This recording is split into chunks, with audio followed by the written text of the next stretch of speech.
IMS actually snuck one on us. So it's been known for quite some time that IMS has sucked when it comes to getting new diecasts. Usually they're a couple months behind, but I stroll into the IMS gift shop today and they actually surprised me with this car. So, holy shit.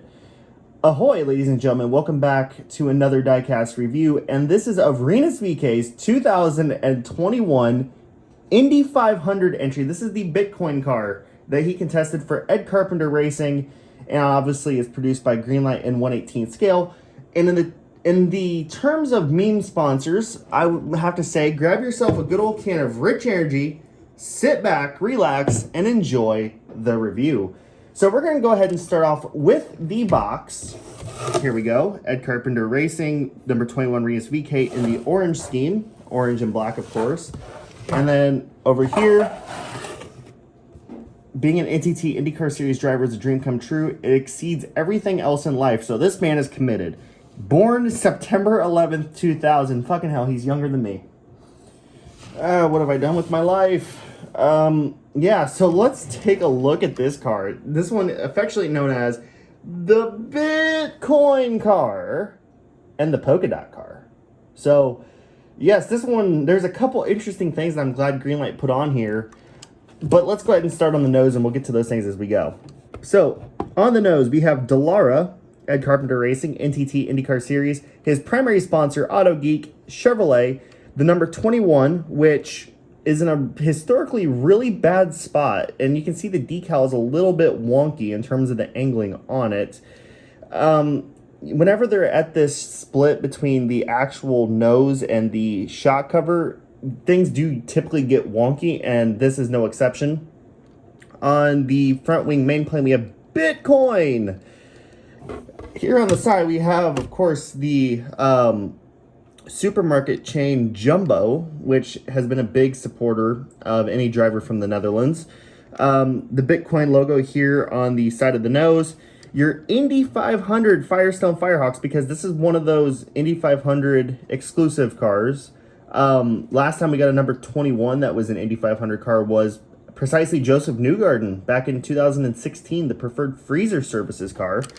One thing that's really cool is they actually added the spotters tape to the suspension. Or actually, I gotta look back and see if that was actually spotters tape or not, or if this was purposefully orange. But Ed Carpenter is usually pretty big on spotters tape, so it would not surprise me. But the suspension is, for the most part, orange on this car, which is freaking fantastic to see. Oh, and of course, the big Bitcoin logo here. On the aero screen itself, Bitcoin, right there, front and center. Chevrolet, NTT IndyCar Series, PPG, and Indiana Estate That Works. That little logo makes a reappearance. And of course, it's Ed Carpenter that has it, because he was actually sponsored by the state of Indiana in 2014, if I remember correctly. Now then, we're going to go to here. This one actually kind of gets me. They actually added the freaking qualifying sticker to the car. That's something that we have not seen in quite some time. Now, IndyCar, or the Greenlight used to do this to the Indy 500 winners quite a ways back. Was add the official qualifying sticker to the Indy 500 winners to add that little bit of accuracy, but they stopped doing it. And it's made a reappearance on this car of all cars. We have a little Bitcoin logo, and we have a QR code. Now, this QR code actually does not go to anything, unfortunately. In the past, when we've gotten QR codes on Indy cars, most notably the Catherine Legg Lotus, way back in 2012, if you scanned it, it would go to Greenlight's website. However, this one here, I've tried several times on both sides, doesn't go to anything, but it's kind of cool that the QR code does at least register with your smartphone.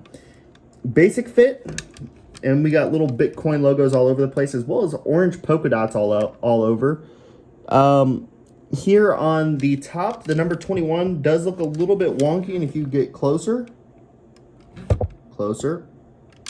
okay, too close because it won't focus.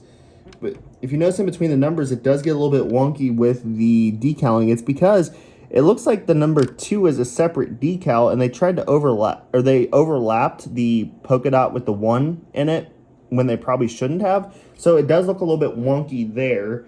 And one of the pre-production photos, actually, the 21 was orange, which was inaccurate, so I was a little bit worried about that. Rinus VeeKay, and then your electrical shutoff behind there. Firestone, of course, on the side pod. I thought I'd mention that. Here on the little fin on the back, we have U.S. Air Force Direct Supply, which has been a sponsor of Ed Carpenter, and if you go back in the team's lineage of Sarah Fisher Racing for quite some time before. Sonax, again, his primary sponsor, and the orange suspension on the rear as well. Here on the side, we have Chevrolet, Auto Geek, Herco, and the NCTP1 Pull Award. And then back here, you have a bunch of other little sponsors, most notably Bell Helmets. Shout out to the Wheelers, father and son, but mostly Packy Wheeler, who I am looking forward to getting various nuts thrown at me from him like every single year. On the rear wing, the number 21. Now, this one here, I actually had to look and see because I couldn't remember if this was accurate, because if you remember back, a majority of the teams stopped putting the number on the rear wing of the cars. However, Ed Carpenter Racing was actually the one main team that actually kept it. So this is accurate. It's a nice to see that they continued with that. On the top of the boomerang, we have Bitcoin. I can't do it like anybody else. I just don't have the voice. Oh yeah, if you haven't noticed already, this is on the Super Speedway Aero Kit, which I would not have been surprised to see this car on the road course because the other car that we've gotten so far with an Indy 500 only livery on it, the Alex Plo, was on the road course Aero, but they got it right. On the rear, you can see the diffuser, which is inaccurate because they ran with no straight. Actually, no. This year they did run with straight, so that is accurate. So I have to correct myself on this one. As per usual, and you know what I'm going to say. Yeah, this side's the same as the other. I mean, and if you look up top, you can see kind of the pattern of polka dots. It's pretty symmetrical, actually. It's not very... Ooh, wow. Sorry, it's symmetrical. It's pretty, spot on to where the dots are on each side. So, yeah, they don't make it random or anything for whatever ungodly reason. But, yeah, this car, fantastic to see that we got another Rinus VeeKay car. It's not often we get two number 21 cars in successive years. But here we are, and we got this one. It's great to see a Bitcoin car of all. And... also, Bitcoin has crashed in terms of value ever since this car ran. So, yeah, but hey, this car never crashed like the actual coin did. So, there's a plus. Yeah, such a weird car to get, but also very cool to get this one. I mean, it's going to be kind of interesting to see where Bitcoin goes in the future. History will always judge sponsorships and the drivers themselves, and that case is... but still intact here. So yeah, I'm curious to see how this car ages. I know there's a lot of interest in this car. I've actually gotten a ton of messages already about it, and I think it's a fantastic diecast. There's a couple decaling errors on it. There's a couple small little things, but as a whole, I could get over those. It's not something I'm gonna look at every single time and go, ugh. Like, I don't know, the Alexander Rossi 2018 with the fat Napa. But yeah, fantastic car, and I'm glad that we got it, and yeah, I would say solid 9 out of 10 from Greenlight on this one. So definitely go pick it up. Fantastic car, and that's it for this review. So thank you guys so much for watching, and as always, God be with the Ukrainians. That's a message that actually means a lot to a lot of people. So stand with Ukraine and their fight against Russia. And that's sincere. That's not even a joke.